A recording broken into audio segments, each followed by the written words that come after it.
de la totalité des individus du tiers-monde, du quart-monde, d'abord, mais ensuite, évidemment, au préjudice des générations futures, au sens où, pour reconstruire à partir de ce cimetière, ça va être difficile, quoi.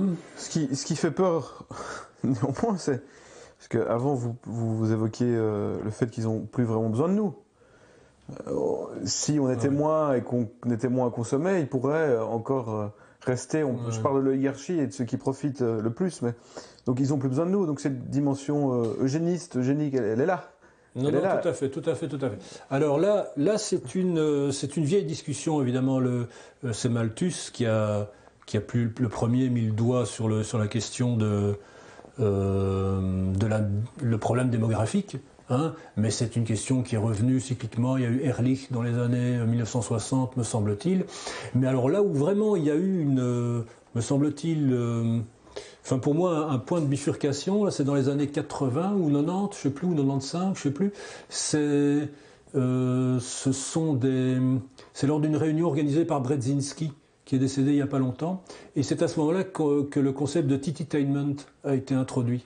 Donc tititainment, c'est un mot valise, tit c'est le sein, et tainment ça vient de entertainment, donc c'est l'amusement, quoi. Donc ce qui a été dit à l'époque, c'est que avec les avancées techniques, avec aussi les problèmes de gestion de la rareté des ressources, etc., eh bien l'économie telle qu'elle bénéficie aux oligarques n'a plus besoin que de 20% de la population.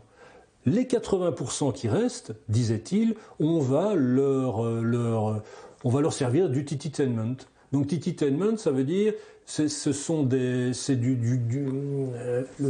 jeu, comment est-ce qu'on dit encore en latin, du pain et voilà, panem et circenses, voilà. Hein, si ce n'est qu'ici, c'est pas vraiment pas un jeu de cirque, puisque c'est vraiment l'idée d'un amusement là qui flatte les plus bas instincts, quoi. Ouais. Hein, c'est quand même télé-réalité. Voilà l'idée d'un sexe en tant qu'il peut être compris comme pas tantrique, on va dire ça. Enfin bon, ça c'est une parenthèse. Donc ici, tititainment, ça veut dire en fait, voilà. Avec 20% de la population on se débrouille, les 80% qui restent, il va falloir qu'on les mette dans une sorte d'état de suspension. Hein? Mais il est bien clair, quand on lit le compte-rendu de cet événement, il est bien clair que cet état de suspension n'est pas jouable, quoi, parce qu'on ne voit pas pourquoi on entretiendrait 80% de la population à rien faire, à brouter des chips devant une émission de télévision. Hein? Et donc, la clé est démographique, en effet. C'est ce que je disais il y a une seconde. Les ressources sont rares par rapport à une demande qui est potentiellement de 8 milliards d'individus, mais s'il y a plus que 500 millions d'individus, la question de la rareté se définit de manière complètement différente. Et donc, c'est une question qui est excessivement difficile à intégrer ou à penser, parce qu'elle demande un cynisme absolu, évidemment. Hein. Si on reprend l'image du Titanic de tout à l'heure, il n'y a pas assez de canaux, et donc on verrouille, on ferme les portes des troisième classes, et les secondes classes, on verra bien, bon.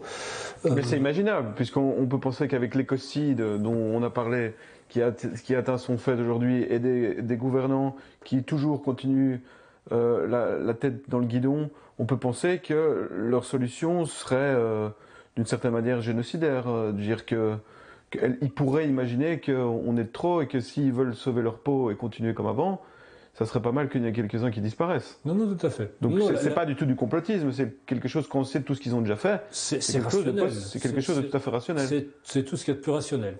Et donc, ici, ce qu'il faut dire, évidemment, c'est que, et c'était le sens de l'argumentaire là, que je développe dans ce livre, ce qui est essentiel, c'est de comprendre les enjeux. D'une manière historique et d'une manière rationnelle, il faut comprendre les enjeux. À quoi sommes-nous confrontés ? Pas une histoire de virus, mais une crise qui a été annoncée, qui a été à la limite programmée, quoi, parce que le système lui-même n'est pas viable. C'est comme l'obsolescence contrôlée, si vous voulez. Vous achetez une machine à laver le linge, eh ben, c'est quasiment dans ses gènes que 8 ans plus tard, elle part en semoule. Hein.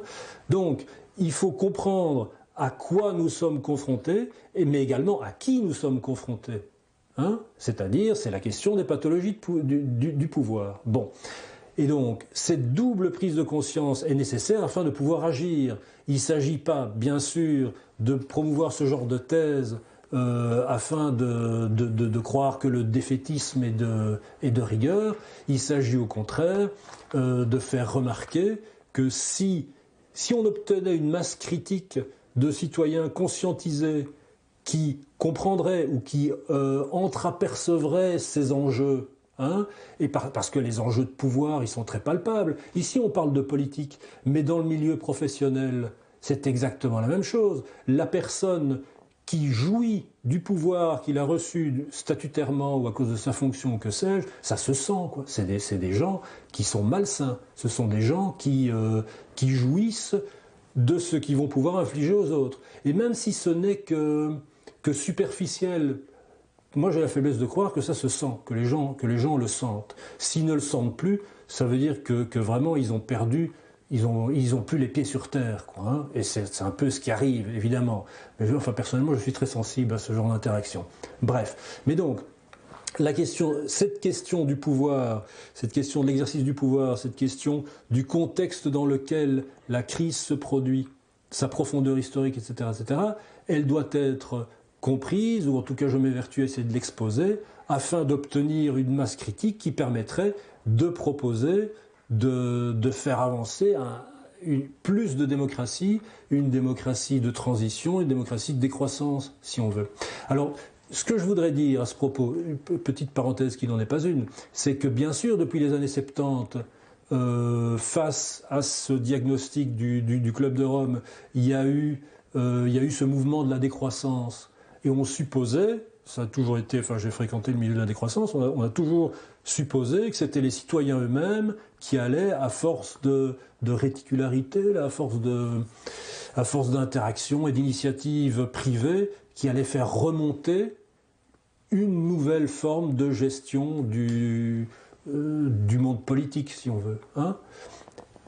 Et donc cette remontée, évidemment, devait se faire pour le bien commun, quoi.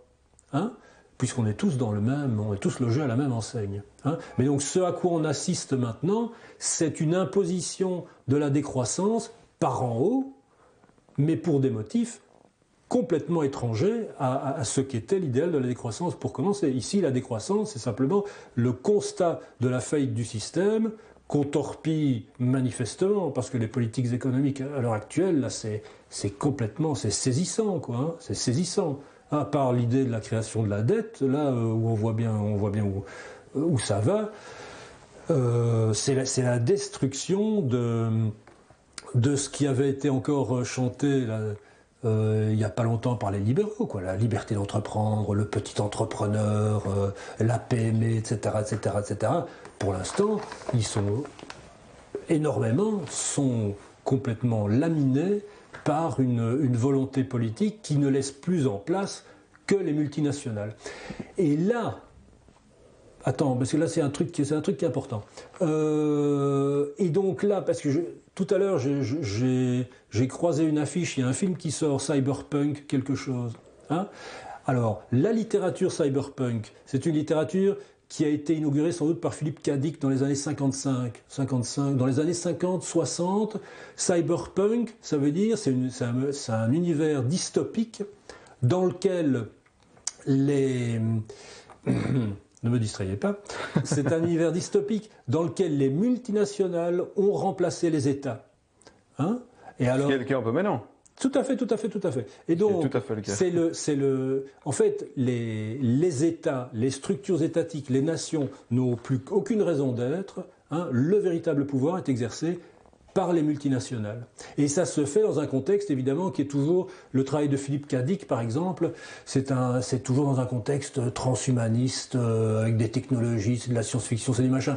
Mais au niveau académique, ce danger, ou plutôt cette réalité de la prise de pouvoir par les multinationales, ça a été identifié dès les années 60. L'auteur, c'est Heimer, je crois. Bref, désolé pour le... C'est non, pas de problème, c'est très vaste, le problème est large. On pourrait terminer sans conclure terminer sans conclure ou conclure sans terminer. Qu'est-ce qu'on fait en fin de compte, mais aussi comment donner une note d'optimiste? Qu'est-ce que vous diriez maintenant à un jeune ado ou une jeune personne qui est en train de faire des études, rêver sur des écrans toute la journée? Comment lui donner un peu de courage malgré l'œuvre qui est devant nous, gigantesque? Tout à fait, tout à fait. C'est impossible ou? Ah non, bien sûr que c'est pas impossible. Mais donc il y a une belle citation de Gramsci qui dit qu'il y a le pessimisme de l'intelligence d'une part, mais il y a l'optimisme de la volonté d'autre part. Et donc l'optimisme de la volonté, c'est ce qui va venir équilibrer, si on veut, le travail plutôt pessimiste de l'intelligence. Ça veut donc dire qu'il arrive un moment où il faut décider d'arrêter de penser, d'arrêter d'analyser. Et d'agir. Et alors, d'agir d'une part, mais en confiance. Mais pour agir en confiance, il faut retomber sur ses pattes. Pour retomber sur ses pattes, il faut peut-être avoir les pieds sur terre, et pas comme des tomates hydroponiques, accrochées à un écran sans plus savoir ce qui se passe dans le monde réel, quoi. Et alors évidemment, la vie urbaine n'aide pas, c'est bien clair. L'atomisation du tissu social est encore plus évidente, parce que se retrouver dans la nature, pouvoir s'y ressourcer, c'est très précieux, c'est très précieux. Mais donc, retomber sur ses pattes, ça se fait à la faveur d'un événement qui n'est pas nécessairement d'une intuition, mais il faut que le climat soit positif, il faut que le climat soit favorable. Et donc, ici, là vous parliez des jeunes, ici, la question fondamentale, en effet, c'est celle des responsabilités, et donc de l'autorité.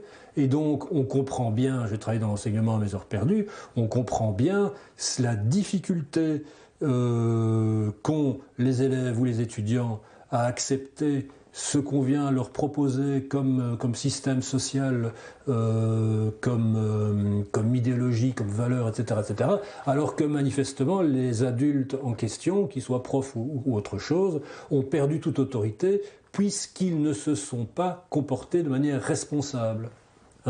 Donc, encore une fois, fondamentalement, la clé est dans l'attitude individuelle de la personne qui, tant bien que mal, incarne les valeurs qu'elle cherche à promouvoir. En gros, aux gens de prendre aussi certaines responsabilités pour changer les choses.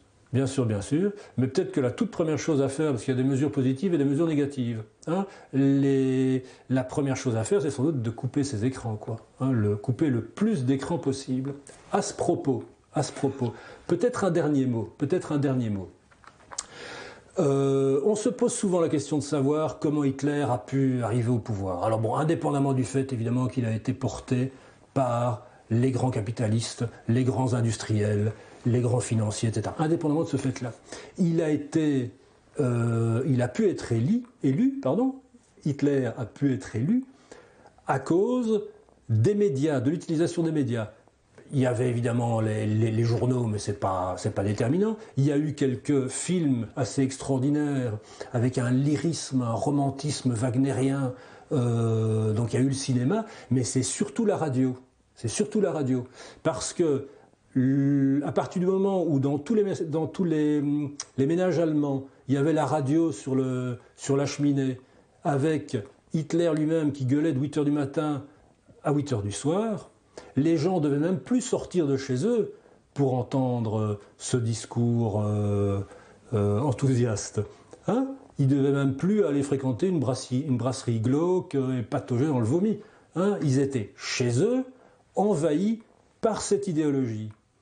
Et c'était uniquement la radio. Et uniquement peut-être de 8h du matin, 8h du soir, il faudra aller voir. Et donc à l'heure actuelle, c'est plus la radio, c'est les écrans, et c'est 24 heures sur 24, de différentes manières. Et donc le pouvoir de pénétration, le pouvoir totalitaire, qui est rendu possible par les dernières technologies, par les dernières formes de médias, il est sans aucune autre mesure, Donc quand je dis d'une part éteindre les écrans, c'est cette bête-là qu'il faut égorger. Et pour retomber sur ses pattes, d'autre part, il faut aller à la rencontre de l'autre, à la rencontre de la nature. Merci Michel Wauver. Simplement. Merci à vous.